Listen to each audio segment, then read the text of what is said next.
Bismillahirrahmanirrahim. Assalamualaikum warahmatullahi taala wabarakatuh. Saya Muhammad Hanafi bin Husin, pengurusi eksekutif Banglo IBS.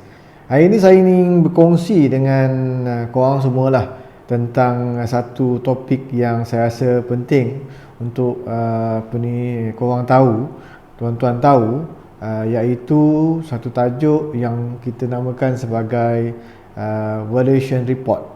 Valuation report ataupun dalam bahasa Malaysia dipanggil laporan penilaian. Laporan penilaian. Jadi saya akan kongsi sikit kenapa pentingnya kita tahu apa itu laporan penilaian, apa itu laporan penilaian ataupun valuation report ni dalam hartanah. Sebab di luar sana saya tengok ramai yang kadang-kadang satu, dia silap faham tentang kepentingan valuation report, dan yang kedua, apa pentingnya ataupun fungsi valuation report ni dalam transaksi hartanah, apa tujuan dia dan kepentingan dia. Sebab apa saya nak kongsi tuan-tuan dengan korang semua tentang valuation report ni, sebenarnya banyak isu-isu timbul disebabkan tiadanya valuation report ataupun tiadanya kajian laporan tentang penilaian sesuatu hartanah menyebabkan masalah-masalah berlaku. Contoh bila isu pembelian hartanah, sesuatu hartanah di antara pembeli dan penjual, disebabkan tiada valuation report, berlaku apa tuan-tuan? Berlaku harga yang dibeli itu terlampau tinggi. Okey. Kalau katanya dia beli itu rendah, mungkin isu tu beruntunglah pembeli itu. Okey, tetapi kalau katakan contoh valuation ataupun laporan penilaian, value tanah tu 100,000, tetapi dia beli dengan harga 150,000. Jadi bila katakan akan timbul kalaulah pembeli itu menggunakan pembiayaan, financing daripada bank. Jadi sebab syarat bank adalah mesti ada valuation report yang disediakan oleh penilai berdaftar.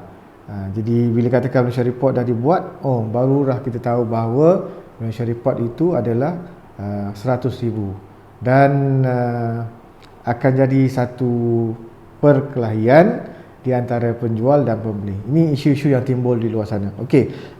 Valuation report ni adalah sesuatu laporan yang disediakan oleh penilai berdaftar. Dia mesti disediakan oleh penilai berdaftar di mana-mana penilai berdaftar di seluruh Malaysia. Whatever nama dia tak kisahlah. Okey, sama ada A ke B ke C, kita tak soal isu tu, tetapi mesti disediakan oleh penilai berdaftar. Jadi sebenarnya banyak tujuan dia. Antara yang popular adalah sama ada untuk tujuan financing. Okey. Jadi bila katakan pembeli ingin mendapatkan perkhidmatan kewangan daripada bank, jadi pihak bank mensyaratkan setiap hartanah itu mesti dinilai oleh panel valuation report ini daripada panel penilai berdaftar dari bank masing-masing. Jadi itu jadi syarat. Yang kedua, biasanya untuk internal management. Contoh dia nak tahu saja maknanya penilaian itu berapa hartanah itu laporan dia, maknanya dia punya value dia berapa untuk internal purpose, supaya dia tahu bila tahun-tahun mendatang bila value dia naik, maka dia akan buat valuation report yang lain. Ini antara biasa tujuan-tujuan kenapa dilaksanakan valuation report. Okey, valuation report ini dia ada beberapa benda yang ada dalam valuation report, perlu ada. So yang penting, yang pertama saya akan tunjukkan, ini contoh valuation report yang disediakan oleh satu company, dan report ni biasanya dalam ni ada, saya tunjukkan ada surat lampiran attachment kepada siapa yang memberi arahan. Lepas tu dia ada summary dia tentang hartanah yang dia akan cek. Kemudian dia ada term and reference, dia ada definition tentang apa ni market value.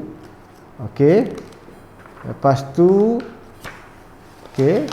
dia ada date bila inspection tu dibuat. Okey. Dan seterusnya dia ada location dan surrounding tanah tu. Jadi pihak penilai akan buat. And then dia ada particulars, mesti ada particulars tanah tu, pendetilan. Seterusnya dia ada description, tentang site tu. Lepas tu macam mana approach valuation tu, kaedah kaedah yang digunakan untuk menentukan valuation. Biasanya macam kita tengok adalah dia orang akan menggunakan comparison method, perbandingan di antara tanah-tanah di sekeliling kawasan subjek tanah. Dan ini bukti-bukti tentang transaksi-transaksi yang telah dibuat sebelum ni di kawasan-kawasan property itulah. Biasanya dia akan lampirkan sebagai evidence. Seterusnya, and then dia akan bagi valuation berapa yang bagi dia akan propose penilai bagi subjek tanah tu, dia akan sebutkan berdasarkan kepada comparison method. Dan lampiran ni biasanya dia akan ada location plan dia attachkan. Lepas tu dia akan bagi site plan tanah tu.